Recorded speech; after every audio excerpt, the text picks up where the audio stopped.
আসসালামু আলাইকুম। আশা করি সবাই খুব ভালো আছেন। আমি আজকে ভীষণ মজার একটি পরোটা রেসিপি শেয়ার করব। অসম্ভব মজা এই পরোটা।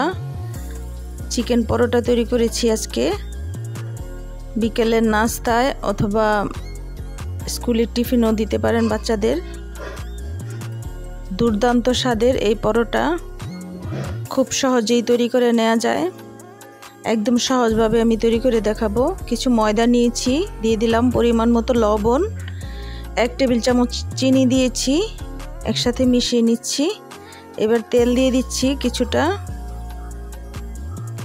একসাথে মিশিয়ে নেব তেলটাও। কিছু দুধ দিয়ে আমি কুসুম গরম দুধ দিয়ে আমি একটা ডো তৈরি করে নিয়েছি। অল্প একটু তেল দিয়ে আমি রেস্টে রেখে দেব 1 ঘন্টার জন্য। চিকেন নিয়েছি ছোট করে কেটে, নিয়েছি পেঁয়াজ, কাঁচামরিচ, একটা টমেটো, ধনেপাতা, আদা রসুন আর পেঁয়াজ কলি সব একসাথে কেটে নিয়েছি। এবার আমি প্রথমে পুরটা তৈরি করব চিকেন পরোটার। আদা রসুন কুচি দিয়ে দিচ্ছি,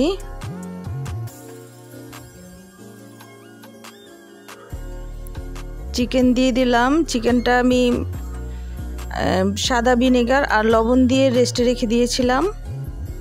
দিয়ে দিলাম পেঁয়াজ কুচি, কাঁচামরিচ কুচি, টমেটো কুচি।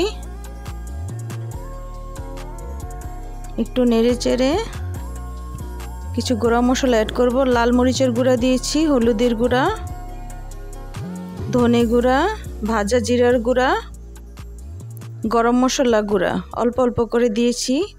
একটু লবণ দিয়েছি, চিকেনে আমি লবণ দিয়েছিলাম, এজন্য লবণটা বুঝিয়ে দিবেন। এবার আমি ধনেপাতা আর স্প্রিং অনিয়ন দিয়েছি লাস্ট পর্যায়ে।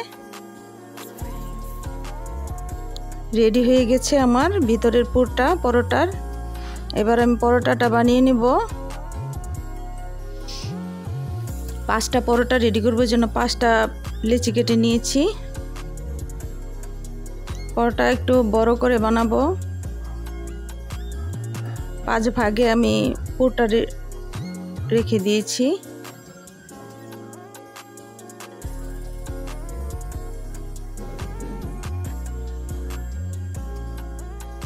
একটা সাইডে আমি চিকেনের পুরটা দিয়ে দিচ্ছি।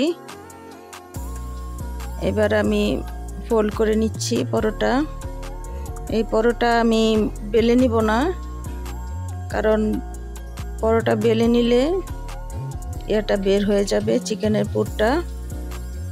এভাবে আমি সবগুলি তৈরি করে নিয়েছি।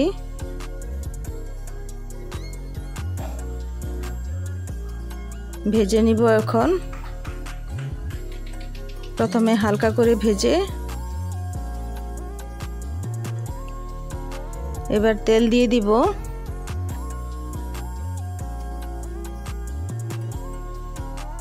নরমালি আমরা যে এরকম করে পরোটা বাসায় ভেজে নেই, ওভাবে আমরা ভাজবো। একটু ঘি দিয়ে দিলাম, ঘিটা অপশনাল, না দিলেও হবে, বাসায় থাকলে দিতে পারেন। সবগুলি পরোটা ভেজে নিয়েছি।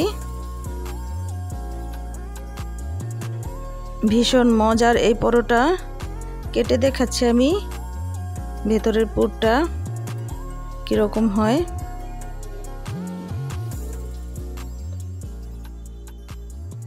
এই পরোটা এমনিতেও খাওয়া যাবে অথবা টমেটো সসের সাথেও দিতে পারেন। অসম্ভব মজার এই পরোটা, বাসায় বানিয়ে খাবেন।